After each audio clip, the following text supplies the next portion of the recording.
A'udzubillahi minasyaitonirrajim. Bismillahirrahmanirrahim. Allahumma salli ala sayyidina Muhammad wa ala ali sayyidina Muhammad. Okey, assalamualaikum semua. Kita bertemu lagi. Apa khabar? Kamu semua sihat? Harap anda semua sentiasa dalam keadaan yang sihat walafiat dan sentiasa dipermudahkan segala urusan dunia dan juga akhirat. Terima kasih kepada anda semua sebab sudi untuk terus sokong channel Galeri Kasyaf. Terima kasih sangat-sangat. Dan sekarang ni sikit je lagi geng nak dapat 10,000 subscriber. Ada dalam 40 ke 50 lah masa saya tengah rekod ni. Dan harap-harap lah kalau boleh lah sempat ke tak sebelum Raya Haji. Saya tak sempat kot, tapi InsyaAllah kita cuba semampu yang boleh. Alright, so kita sambung kisah Siri Bercakap dengan Jin karya Tan Majalis yang bertajuk Muntahkan Ulat dan Paku Karat. So tak nak tunggu-tunggu, nak tahu cerita dia, mohon dengar ramai macam mana kisah ni. Tapi sebelum tu kita mulakan dengan zikir Subhanallah walhamdulillah wa la ilaha illallah wallahu akbar. Bismillahirrahmanirrahim. La yadurru ma'asmi'i syai'un fil ardi wala fis sama'i wa huwa samiul alim. Jom kita mulakan.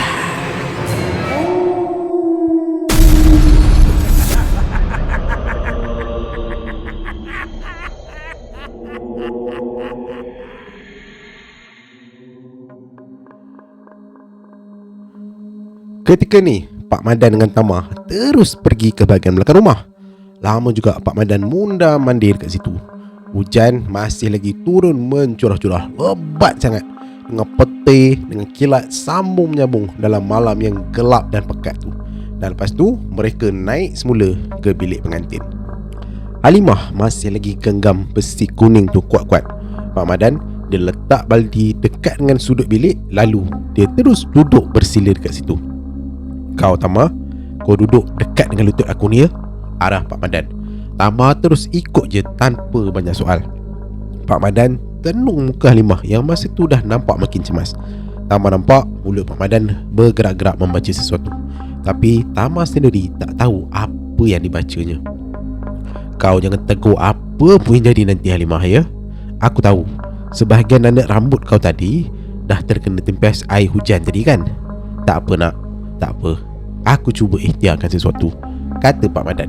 Jadi Pak Madan pun teruslah duduk bertafakur depan baldi plastik merah tu. Waktu dia tumpukan segala dan juga keseluruhan ilmu yang dipelajari dari gurunya dulu, Tama nampak air dalam baldi tu mula bergerak macam tengah mendidih. Dan dekat luar, hujan masih lagi turun dengan lebatnya. Cahaya petir sesekali menyelinap masuk ke dalam bilik pengantin. Pam! Dan disebabkan Tama ni pernahlah belajar sedikit petua daripada Datuk macam mana nak fokuskan panca indera kepada alam lain, Tama pun cuba buat benda yang sama. Dan masa ni lah dia terasa macam diri dia terpisah dari keadaan sekeliling, sunyi dan tenang, macam dia masuk ke satu alam lain yang agak kosong. Dan lepas lebih kurang setengah jam, Tama mula dengan bunyi berdesing sayup-sayup. Makin lama makin jelas, macam ada sesuatu sedang terbang laju menuju ke arah bilik pengantin. Dan tak lama lepas tu, boom! Satu letupan kuat meledak atas bumbu rumah. Bunyi dia macam meriam buluh meletup. Serentak dengan bunyi tu juga, Tama dengar macam ada bunyi besi-besi kecil berlaga sesama sendiri. Keting, keting, keting, keting. Dan kemudian bunyi benda logam tu jatuh pula bertaburan dekat hujung kaki Halimah. Dan bila Tama ni buka mata, Halimah dah pun pensan. Dekat hujung kaki Halimah ni, memang Tama ni perasan bertaburan berpuluh-puluh batang paku, ada serpihan kaca dan juga jarum yang berkarat. Pak Madan cepat-cepat datang dekat Tama. Alhamdulillah, masih sempat Tama. Kalau kita lambat tadi Tama, aku sendiri tak sanggup bayangkan apa jadi kat pengantin ni tadi, kata Pak Madan. Sambil tu dia gosok pangkal kening kiri dia. Dan bunyi hujan dekat luar pun alhamdulillah perlahan sedikit demi sedikit dah berkurangan, dah tak selebat tadi. Dan tiba-tiba boom, datang pula satu letupan kecil meletup betul-betul dekat lutut Pak Madan. Allahu Akbar. Pam! Tama nampak Pak Madan terus rebah atas lantai. Dan muka Pak Madan bertukar hitam kehitaman. Tama terus jadi panik. Paku, besi buruk dan jarum karat yang bertaburan tadi tiba-tiba macam bergerak sendiri menuju ke arah mereka. Masa ni Tama apa lagi? Atuk, tolong! Jerit Tama sekuat hati. Masa itulah Tama rasa batang leher dia panas gila. Nak telan air pun pedih. Punggung pula rasa macam duduk atas berapi. Dan dalam keadaan kelang kabut tu, tiba-tiba Tama nampak sosok tubuh Atuk dah pun berdiri dekat dalam pintu. Lega betul bila nampak Atuk depan mata. Bertenang Tama, Atuk dekat sini, jangan risau, kata Atuk. Sambil tu Atuk terus campak kain hitam yang tersangkut dekat dada atas lantai. Dan serta-merta lepas Atuk baling je, pup, Pak Madan boleh bergerak balik macam biasa. Leher Tama pun dah tak panas. Punggung pun rasa macam dah duduk atas papan lantai rumah. Sebab saja Atuk palingkan kain hitam dia tadi. Alhamdulillah, bagian aku dah selesai. Madan, kau sajalah selesaikan benda ni ya, kata Atuk. Tenang je. Jadi Pak Madan pun teruslah angguk kepala. Atuk terus duduk bersila dekat tengah pintu. Halimah masih lagi terlentang dekat katil macam mayat. Tapi besi kuning tu masih lagi dalam genggaman tangan dia. Lumpiah, aku harap kau boleh bantu aku kalau aku tewas nanti, kata Pak Madan pada Atuk. InsyaAllah Madan, aku cuba mana yang patut. Allah tu bersama kita. Lepas dengar je Atuk cakap macam tu, Pak Madan terus pejamkan mata. Tama pun ikut sekali. Tapi kali ni tak ada apa-apa pelik pun yang berlaku. Dan tiba-tiba Pak Madan tampar peha kanan Tama kuat-kuat. Pam! Tama, macam ni je lah Tama. Kau dengan aku, kita tengok dalam air baldi ni sama-sama, kata Pak Madan. Sambil tu dia jeling arah Atuk. Dan Atuk macam faham apa yang Pak Madan maksudkan. Atuk angguk kepala dekat Tama, menandakan untuk ikut arahan Pak Madan. Jadi Tama pun ikut je lah. Dia pun tenung air dalam baldi tu. Bila dia tenung, dia tengok air dalam baldi tu sekali lagi mula bergerak-gerak macam tengah mendidih. Blup, blup, blup, blup, blup, blup, blup, blup. Dan asap tebal macam asap rokok mula keluar dan berlega-lega atas permukaan air sebelum naik ke udara lalu hilang perlahan-lahan. Tak lama lepas tu, Tama mula bau sesuatu amis macam bau darah ayam baru kena sembelih. Kepala Tama pun mula rasa pening. Tapi dalam masa yang sama, Tama boleh dengar bunyi hujan dekat luar makin lama makin reda. Dan kemudian pandangan dia pula mula berpindah. Dalam sama-sama itulah Tama nampak macam ada bayangan wajah seorang lelaki yang langsung dia tak kenal. Dalam keadaan separuh khayal tu, Tama nampak Pak Madan menepuk permukaan air dalam baldi tu. Plup! Lepas tu dia tutup pula baldi tu dengan kain putih. Atuk cuma duduk tengok je apa yang Pak Madan ni buat. Tak lama kemudian, badan Halimah pun mula bergerak dan dia pun dah mula sedar. Dan dia pun lepaskan besi kuning dari genggamannya. Tapi mulut Pak Madan masih lagi terkumat kamit membaca ayat-ayat yang Tama sendiri tak tahu apa dia. Dan kemudian Alhamdulillah, kau dah selamat akhirnya Halimah, kata Pak Madan mula bersuara. Lalu dia pun suruh Halimah ni untuk keluar dari bilik tu. Dan masa yang sama juga, hujan automatik terus berhenti. Peti dan ribut pun berhenti macam tu aja. Suasana huru hara kat luar pun mula jadi tenang balik. Orang ramai yang ada dekat luar pun dah mula betulkan balik kemah-kemah yang tumbang terkena angin. Pasukan pacar ragam dari Taiping jadi pun disuruh sambung balik main lagu-lagunya tadi. Pak Madan terus jumpa ayah Halimah dan minta supaya majlis ni tak apa, teruskan je macam biasa. Jangan hiraukan apa yang terjadi tadi, teruskan. Walaupun acara bersanding tu lambat sikit dari waktu asal, tapi orang kampung tak marah. Malah diorang puji tuan rumah sebab tetap teruskan majlis. Dan Alhamdulillah, majlis bersanding malam tu berlangsung meriah macam biasa. Syukur pada Allah, semuanya dah selamat, kata Atuk pada Pak Madan sambil tengok pengantin lelaki dan perempuan duduk atas pelamin.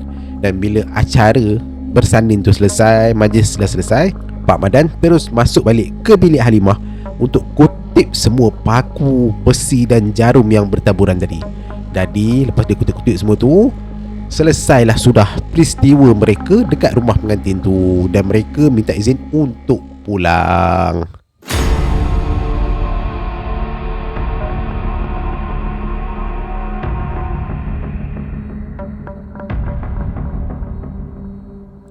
Malam tu, Tama, Atuk dan Pak Madan nak tidur dekat masjid. Mula-mula tuan rumah tak bagi diorang ni tidur kat sana. Tapi lepas Pak Madan terangkan yang mereka buat macam tu bukan sebab nak malukan tuan rumah. Sebaliknya, nak elakkan benda buruk jadi kalau orang yang dengki tu datang nak serang lagi. Sebabnya kedatangan Pak Madan, Atuk dan Tama ni dah boleh mengundang unsur-unsur yang tak elok. Dan lepas dah terang serba sedikit, barulah tuan rumah ni faham. Jadi masa dekat masjid, boleh dikatakan sepanjang malam tu jugalah Atuk banyak tanya Pak Madan ni pasal ilmu tahan hujan. Tama perasan Atuk memang bersungguh-sungguh nak belajar ilmu baru dari Pak Madan ni. Entah kenapa dalam hati Tama mula rasa meluat. Apa lagi yang Atuk aku ni nak cari sebenarnya? Ilmu dia sekarang ni tak cukup-cukup ke? Takkan umur dah tua-tua macam tu nak kejar lagi macam-macam ilmu? Hai Atuk aku ni. Tama cuba pendam semua soalan tu dalam hati. Sambil tu dia sandarkan dekat badan tiang siri masjid. Dia perhatikan je Atuk dan Pak Madan ni berborak-borak. Aku ni bukan apa Madan, sekadar nak tahu je. Bukan ke belajar dan tambah ilmu tu memang dituntut dalam Islam? Tama terdengar suara Atuk agak kuat sikit. Memang betul lah tu Long. Aku setuju sangat-sangat, jawab Pak Madan. Baguslah kalau kamu setuju Madan. Aku tiba-tiba teringat surah Ar-Rahman ayat 33. Lebih kurang macam ni lah maksud dia. Wahai jin dan manusia, kalau kamu mampu tembus langit dan bumi, maka tembuslah. Tapi kamu tak akan mampu melainkan dengan kekuatan, kata Atuk penuh tenang. Pak Madan tersenyum je. Sambil tu dia sambung pula kata-kata Atuk. Betul tu Long, betul sangat-sangat. Maksud kekuatan dekat situ ialah ilmu pengetahuan. Betul lah tu Madan, tepat sekali. Balas Atuk. Bukan main rancak lah diorang berdua ni berborak-borak, siap saling bertepuk tangan sesama sendiri sambil ketawa kecil. Punyalah seronok bersembang. Dari cara mereka bercakap, Tama boleh nampak memang ada keserasian antara Atuk dengan Pak Madan. Tapi dalam masa yang sama, masing-masing macam nak tunjuk yang diri sendiri pun banyak tahu sesuatu. Dan Tama rasa kalau Atuk terus bersikap macam tu, Pak Madan memang takkan senang-senang nak buka semua ilmu dia. Dekat luar masjid, suasana memang gelap pekat, gelap gelita. Bunyi cengkerik dengan gatak bersahut-sahutan tak berhenti. Tama dah mula rasa sejuk. Kelopak mata pun dah berat sangat. 2 kali Tama ni menguap panjang. Mungkin Atuk dah mula sedar yang Pak Madan ni jenis orang yang agak bangga diri sikit dan susah nak mengaku kelemahan diri. Madan, sebenarnya aku ni pun baru lagi dalam benda-benda macam ni. Ilmu dunia aku ni pun tak banyak mana Madan. Ilmu akhirat lagilah kurang. Aku ni masih belajar, kata Atuk. Kedengaran suara dia lembut dan penuh rendah diri. Ekor mata Atuk sempat menjeling ke arah Tama dalam cahaya lampu geslin yang sekejap terang, kejap malap. Bila dengar kata-kata Atuk tu, Pak Madan terus diam termenung lama. Dahi dia berkerut macam tengah fikir sesuatu yang agak berat. Macam ni lah Long. Aku tahu niat Long ni nak belajar ilmu tahan hujan kan. Tapi hakikatnya Lumpia, aku ni sebenarnya tak ada kuasa pun nak tahan-tahan hujan ni, kata Pak Madan. Kalau macam tu, selama ni apa sebenarnya yang kau buat? Kau ni pun dah dapat gelaran Momo tahan hujan, kata Atuk. Kau ni macam tak tahu pula Long. Bukankah Allah tu berkuasa atas segala-galanya? Aku ni cuma berdoa dan mohon dekat Allah supaya hujan jangan turun dekat sesuatu tempat. Lagi? Apa yang kau buat Madan? Alah, aku cuma amal beberapa petua orang tua-tua dulu je. Setakat ni doa aku masih dimakbulkan. Itu aja Lumpia. Atuk mengangguk perlahan bila dengar penjelasan Pak Madan. Tapi dalam hati Atuk masih rasa macam Pak Madan ni sorok sesuatu daripada dia. Sebab tu Atuk ni macam agak berat hati bila Pak Madan suruh dia baring atas lantai masjid. Jadi Atuk ni terus bercakap dan mendesak. Sampailah akhirnya Pak Madan ni mengaku yang dia memang belajar ilmu tahan hujan daripada seorang bomoh hujan dekat selatan Siam, negeri Patani. Punyalah Atuk desak. Akhirnya Pak Madan ni cerita juga. 3 tahun sebenarnya aku tinggal kat sana Long, kata Pak Madan dekat tu. Dan menurut Pak Madan, ayah Pak Madan ni dulu salah seorang pendekar terkenal dekat Perak. Masa perang larut, ayah dia pernah berjaya pancung leher musuh dalam pertempuran.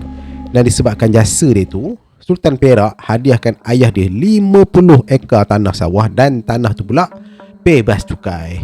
Dan lepas tanah tu jatuh dekat tangan Pak Madan, dia jual pada seorang jutawan Melayu dari Kuala Kangsar.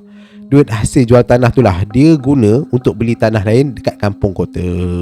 Dan Tama sendiri tak tahu macam mana Atuk ni berjaya pujuk Pak Madan sampai dia sanggup bagi beberapa petua dan amalan untuk tahan hujan. Tapi Pak Madan juga cerita yang dia ni ada lagi satu ilmu, iaitu ilmu melompat warisan arwah ayah dia. Aku sebenarnya ada lagi ilmu lain ni Long. Ilmu tu dipanggil lompat sekayu kain.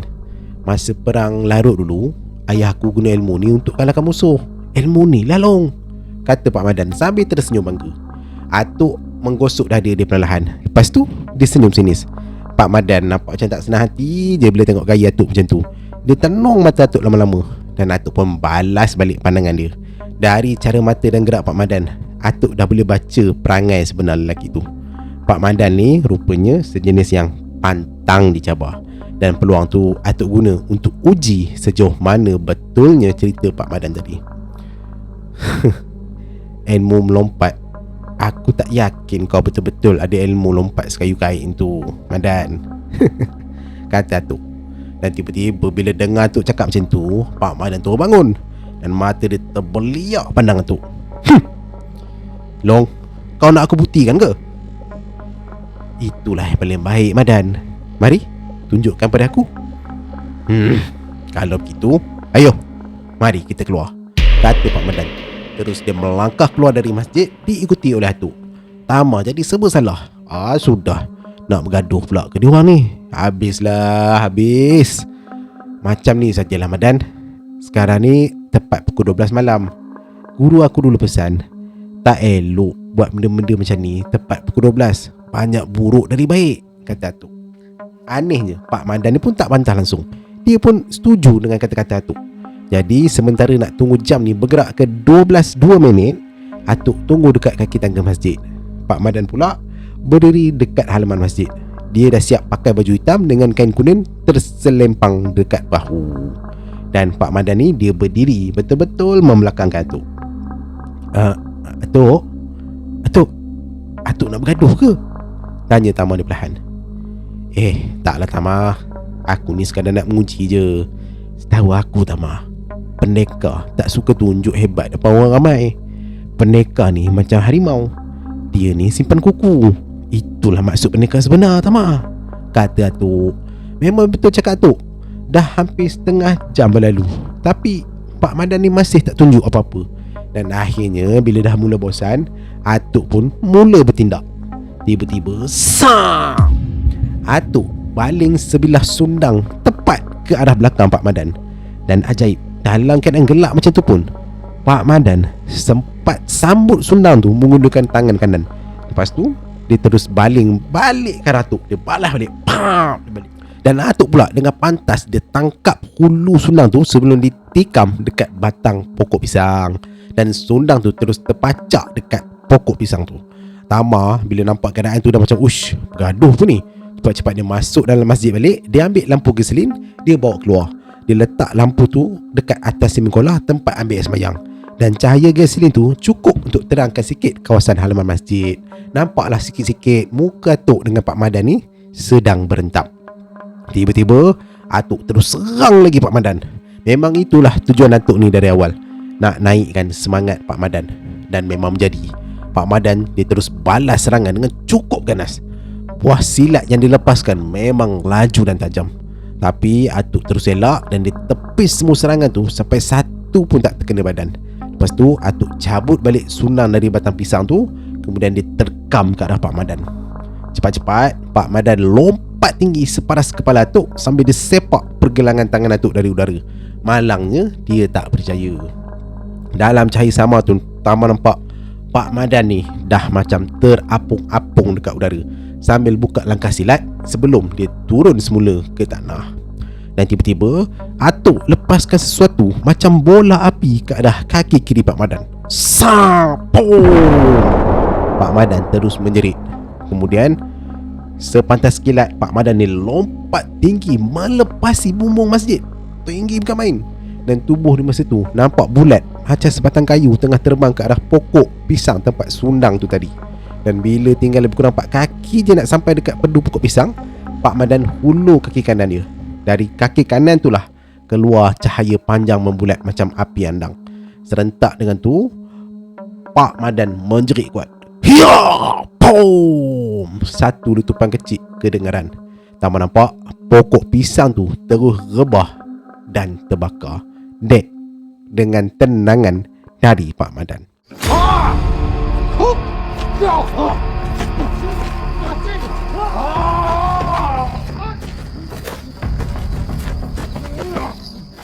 Tak sampai beberapa saat kemudian, Tama nampak Pak Madan dengan Atuk ni dah saling berpeluk-pelukan dekat halaman masjid. Tadi bukan main berentak bergaduh, ini dah berpeluk-peluk pula. Hei, lumpia, janganlah uji aku sampai macam tu. Nasib baik aku sempat arahkan tenaga tu tadi dekat pokok pisang. Kalau terkena kamu tadi, kan lain jadinya, kata Pak Madan. Sambil tu dia tukar baju hitam ni kepada kemeja putih. Aku tahu tu Madan. Yelah, maafkan aku. Aku ni cuma nak uji. Aku bukan nak bergaduh, balas Atuk sambil tersenyum. Ya Allah, lumpia. Ternyata kamu ni pun bukan orang biasa-biasa ya. Tak adalah Madan. Aku ni pun manusia yang sama je. Dia berkurang je macam kamu. Kau dengan aku sama. Yang sempurna dan paling gagah tu cuma Allah yang Maha Besar. Lepas habis dia cakap macam tu, sekali lagi Pak Madan peluk lagi Atuk. Dan lepas tu mereka ni punyalah berborak balik dan masuk semula ke dalam masjid. Masa Tama nak baring dekat sebelah Atuk, Pak Madan datang dekat Tama. Kemudian dia bersuara pada Tama. Tama, beruntung tahu kamu selalu dengan Atuk kamu ni. Belajarlah sesuatu dari Atuk kamu. Tak nak lah Pak Madan. Atuk tu kedekut ilmu, kata Tama ni spontan betul. Ish, betul ke apa yang cucu kau ni cakap Long? Tak elok buat macam tu. Ilmu ni tak elok disimpan-simpan. Pak Madan terus tanya Atuk. Atuk cuma tersenyum je. Tak betul tu Madan. Dengarlah sangat cakap budak mentah tu. Aku dah ajar dah dia ilmu penjaga diri. Macam-macam petua dah aku bagi. Aku rasa itu pun dah cukup dah. Yang lain aku rasa tak perlu lagi kot. Sebab aku dah pesan dekat dia, guna ilmu yang aku ajar tu waktu terdesak je, ataupun bila ada musuh saja. Tak boleh guna sesuka hati. Budak sekarang ni bukan boleh percaya sangat. Dan penjelasan Atuk tu nampaknya buat Pak Madan berpuas hati. Betul lah tu. Zaman dulu orang muda kalau ilmu belum cukup memang tak berani nak merantau. Tapi budak-budak sekarang ni lain macam. Nasihat orang tua semua tak nak dengar. Baru belajar sikit, dah rasa pandai, rasa ilmu tu tinggi. Allahu Akbar. Ungut Pak Madan. Atuk mengangguk tanda setuju. Tama bila dengar dia tak peduli dengan kata-kata Pak Madan. Sebab apa? Pelopak mata dia dah terlampau berat sangat. Ngantuk, macam-macam benda dah jadi hari ni. Jadi bila dia dengar Atuk dengan Pak Madan ni bersembang, dan makin lama Tama dia dengar makin perlahan suara Pak Madan dengan Atuk ni. Dan akhirnya Tama langsung tak dengar apa-apa. Tahu-tahu je Tama dah pun tertidur. Tiba-tiba Tama, Tama, bangun. Tiba-tiba Tama terdengar suara Atuk menjerit kuat. Dalam masa yang sama, badan Tama ni digoncang oleh Pak Madan juga. Tama terus buka mata dalam keadaan mamai-mamai tu. Dan lampu gasolin rupanya dah lama terpadam. Rasa marah terus meluap-luap dalam hati Tama. Sebab tengah sedap tidur, tiba-tiba pula kena kejut untuk bangun. Kenapa ni tu? Belum subuh lagi. Bangun Tama, jangan banyak cakap. Niat Tama ni nak tanya lebih-lebih terus mati bila dengar suara Atuk dah keras macam tu. Dalam keadaan kelang kabut tu, tiba-tiba Atuk terus suruh Tama dengan Pak Madan ni berpisah dah. Tama bila keadaan dah macam apa terjadi ni? Cepat-cepat Tama ni kena merangkak ke arah utara masjid, Pak Madan pula ke selatan. Manakala Atuk merangkak ke arah pintu masjid. Dekat luar, bunyi katak dan cekrik makin mengit. Dan tak lama lepas tu, Tama boleh dengar bunyi angin melanggar ranting dan juga dahan pokok. Tiba-tiba bulu rambut Tama terus meremang-remang. Dari tingkap masjid yang terbuka di tolak angin, Tama nampak ada api bergerak-gerak dalam gelap mengelilingi masjid. Api tu elok je berpusing dekat masjid.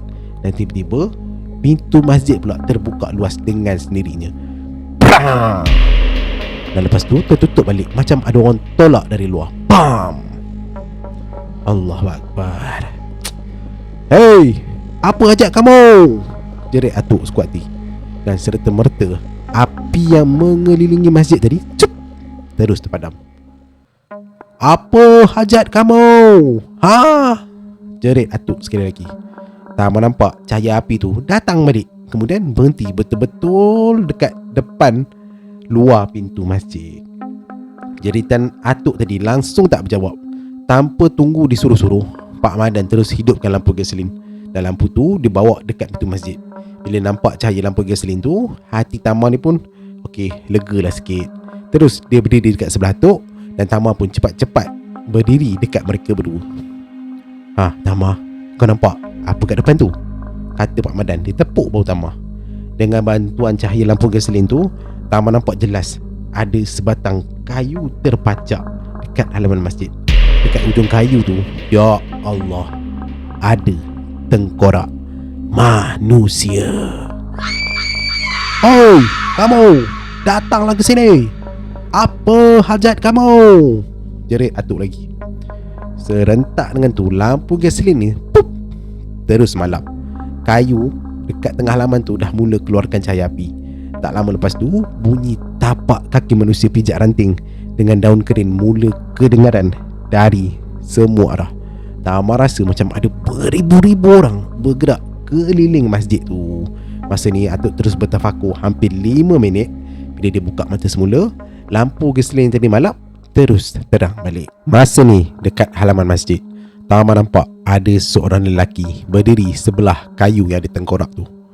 Long, inilah orang yang aku nampak dalam baldi dekat rumah pengantin tadi, Long. Bisik Pak Madan dekat atuk. Atuk cuma mengangguk tenang je. Lepas tu atuk ni terus keluar dari masjid dan berdiri betul-betul dan berdepan dengan lelaki tu. Angin mula bertiup makin kuat.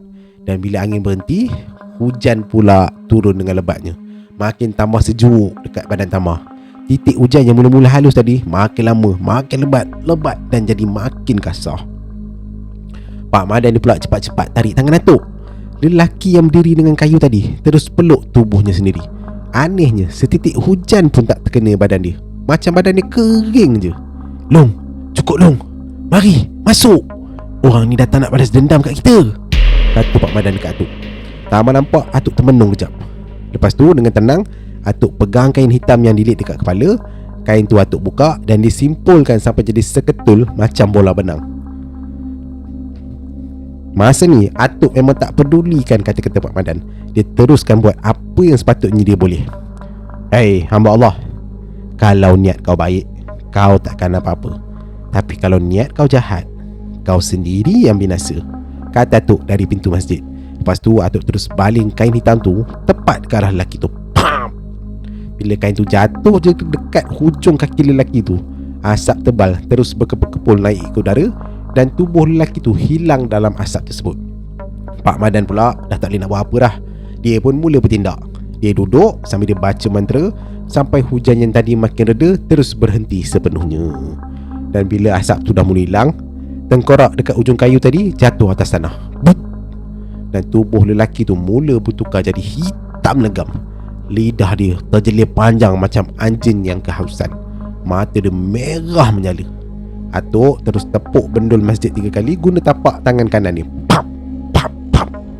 Dan lelaki dekat tengah halaman tu bila kena tindakan beratuk, lepas atuk tepuk je bendul masjid tu, terus dia terbatuk kuat dan muntah darah beberapa kali. Pak Madan pula cepat-cepat ambil air dari kolah guna gayung, lalu dibagi dekat atuk. Nah Long, cepat tawarkan ilmu dia, lekas, kata Pak Madan pada atuk. Atuk pun apa lagi, terus dibacakan sesuatu dekat air dalam gayung tu. Lepas tu disuruh Tama simbah air dekat badan lelaki tu. Tama pun cepat-cepat dia Tama simbah. Dan bila air tu terkena je dekat badan lelaki tu, kulit hitam legam lelaki ni perlahan kembali macam biasa balik, jadi normal. Dan dia pun dah berhenti muntahkan darah. Pak Madan pun teruslah hampiri lelaki tu. Tapi sebelum dia berdiri depan lelaki tu, dia bacakan beberapa mentera, seolah-olah macam nak kunci semua panca indera lelaki misteri tersebut. Tama terkejut bila tiba-tiba Pak Madan ni patah balik dekat Atuk. Long, cuba kau tengok apa kerja-kerja maksiat ataupun kerja-kerja jahat dia selama ni, kata Pak Madan. Dia bagi tahu dekat Atuk. Atuk pun mengangguk. Lepas tu Atuk bertafakur lagi. Bila dah selesai semuanya, lepas Atuk dah bertafakur, dah macam dia dah dapat beberapa ilham, Atuk pun mulalah cerita siapa sebenarnya lelaki tersebut. Rupa-rupanya lelaki tu pernah masuk meminang Halimah untuk jadikan isteri muda dia. Tapi ayah Halimah tolak pinangan tu sebab lelaki tu dah kahwin 10 kali. 6 isteri dah kena cerai, 4 lagi masih lagi jadi bini dia. Dan masalahnya, lelaki tu langsung tak kerja. Dia hidup atas duit dan titik peluh isteri-isterinya saja. Kerja dia cuma duduk rumah goyang kaki, berjalan melepak sana sini dengan pakaian yang penuh cantik dan kemas. Walaupun umur dia dah dekat 50 tahun, tapi muka dia masih lagi nampak muda, macam anak teruna umur 20-an. Kacak dan tegak bergaya. Atuk juga cerita, lelaki ni tak pernah mandi macam orang biasa. Dia cuma mandi kalau jumpa danau dalam hutan yang ada teras kayu terendam dekat dalam air. Kalau mandi pun sekali selam je, tanpa pakai kain basahan. Lepas badan dia kering sendiri, baru dia pakai balik baju tu dengan seluar. Lepas tu dia akan kurung diri dia dalam bilik selama seminggu. Dan sepanjang duduk dalam bilik tu lah, dia akan lumurkan seluruh badan dia dengan tahi dia sendiri. Bila Pak Madan dengar semua tu, terus dia beristighfar. Astaghfirullahalazim, ya Allahu Akbar. Kerja-kerja terkutuk. Oi, hamba Allah, kenapa kau buat macam ni dekat Halimah? Tanya Pak Madan. Tapi lelaki tu jawab dalam bahasa yang sama dengan Atuk langsung tak faham. Pak Madan beritahulah yang lelaki tu rupanya bercakap dalam bahasa Siam. Dan disebabkan Pak Madan faham bahasa Siam, teruslah dia balas kata-kata tu dengan bahasa Siam balik. Tapi Atuk nampak macam tak berapa suka dengan keadaan tu. Jadi dia buka tangan kiri, kemudian Atuk bacakan sesuatu. Dan lepas Atuk baca, barulah Atuk ni seolah-olah macam dapat sesuatu ilham. Oh, aku dah faham. Orang ni rupanya belajar ilmu bomo Siam. Allahu Akbar, ilmu sesat ni. Tak apa, biar aku pulangkan hati dan perasaan dia pada bangsanya sendiri, kata Atuk. Lepas tu Atuk pun terus melangkah dekat lelaki tu. Dan sebaik sahaja depan lelaki tu, pang! Atuk terus tampar perut lelaki tu dengan tapak tangan kanan. Lelaki tu menjerit kuat sangat sampai membongkok pegang perut. Dan tiba-tiba dia muntah. Dan dari mulut dia keluarlah segumpal kain kuning penuh dengan ulat sebesar-besar ulat nangka. Bau dia pula busuk macam bangkai. Atuk terus tekan-tekan kain kuning tu guna jari telunjuk kiri sampailah kain tu pecah. Bila dah pecah, kelihatan punyalah banyak sisa-sisa taburan kaca, batu dan ketulan daging atas tanah. Masa ni, ular hidup pun dah mula berselerak dekat kawasan muntah lelaki tu. Pak Madan cepat-cepat ambil ranting kayu, kemudian dia pukul badan lelaki tu kuat-kuat. Pam, pam, pam. Dan muka lelaki yang tadi kacak terus berubah jadi kendur dan berkedut macam lelaki umur 50 tahun. Lelaki tu terus rebah atas tanah. Atuk pula hentak siku kiri dia kuat-kuat dekat belakang lelaki tu. Pam. Tapi aneh, lepas apa yang Atuk dan Pak Madan ni dah buat, dah bantai kokau, lelaki tu terus bangun. Sep. Dan bila tengok macam tu, Atuk pun sekali lagi mula bersuara. Hey, aku nak tanya ni, kau faham kan bahasa aku? Kau tahu bahasa Melayu kan? Hey, ni, kau orang Islam kan? Ya, aku orang Islam, jawab lelaki tu lemah. Kalau macam tu, rukun Islam ada berapa? 5. Yang pertama, mengucap 2 kalimah syahadah. Bagus, cuba kau mengucap sekarang. Tapi malangnya lelaki tu langsung tak mampu nak mengucap. Mata dia terkebir-kebir dan kepala dia toleh ke kiri kanan macam orang ketakutan. Dan Pak Madan jadi tak puas hati. Terus dia heret lelaki tu terus pergi dekat kolah. Sudahlah, mari long, cepat kita mandikan dia sekarang, kata Pak Madan. Ya, betul tu, aku setuju, balas satu. Jadi Sesi memandikan lelaki yang dah kelihatan lemah tu pun dia mulakan. Tama pun bantulah apa yang boleh. Dia mula jirus air dekat badan lelaki tu guna gayung. Tubuh lelaki tu terus menggigil kesejukan. Bibir dia pun dah jadi biru. Lutut berlaga sesama sendiri. Atuk buka seluar lelaki tu, kemudian digantikan dengan kain dan baju Melayu milik Pak Madan. Tapi bila disuruh ke masjid, lelaki tu tolak. Dia kata dia tak nak. Dan perbuatan tu buat atuk naik marah. Allahu Akbar. Hei, kenapa tak nak masuk masjid? Ish, kau ni, tanya atuk. Aku dah bersumpah dengan guru aku. Aku tak boleh masuk masjid atau baca Quran. Mengarut je lah, jerkah tu. Sambil tu dia tolak lelaki tu terus masuk ke pintu masjid. Tapi sebaik saja lelaki tu pijak je bahagian bendul masjid, terus dia jatuh. Pam. Dan masa tu juga asap nipis mula keluar dari badan dia. Serentak dengan tu kedengaran bunyi angin kuat meluru dekat luar masjid. Dan deruan angin tu makin lama makin perlahan sebelum dia hilang dan makin hilang. Atuk terus ajar lelaki tu mengucap 2 kalimah syahadah dan suruh dia bertobat. Memang susah awalnya nak suruh dia bertobat, sebabnya dia terlalu fanatik dengan ajaran guru dia. Tapi lepas Pak Madan bagi macam-macam nasihat dan penerangan, akhirnya lelaki tu alhamdulillah lembut hati untuk bertaubat. Awak semua takkan balas dendam dekat aku? Tanya lelaki tu dekat Pak Madan. Takkan sesekali. Aku cuma nak kau bertobat je, dan jangan ulang lagi benda-benda macam ni. Lelaki tu terus diam bila dengar kata-kata Pak Madan. Walaupun macam tu, atuk tetap bagi peluang dekat lelaki tu untuk buat keputusan sendiri. Segala-galanya atas tangan dia sendiri. Atuk tak nak paksa. Dia nak lelaki tu kembali ke jalan yang betul dengan penuh kesedaran dan ikhlas dari hati dia sendiri. Dan apakah yang akan terjadi lepas tu? Macam mana kisah dia? Kalau nak tahu, nantikanlah dalam episod yang seterusnya. Wallahualam.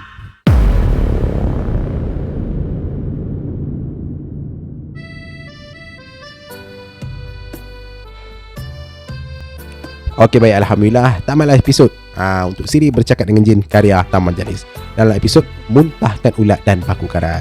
Nantikan episod yang seterusnya, pengalaman dan pengembaraan Tama bersama atuk kesayangannya yang pasti lebih menebarkan misteri dan syarat dengan pengajaran dan pelajaran ilmu alam Melayu.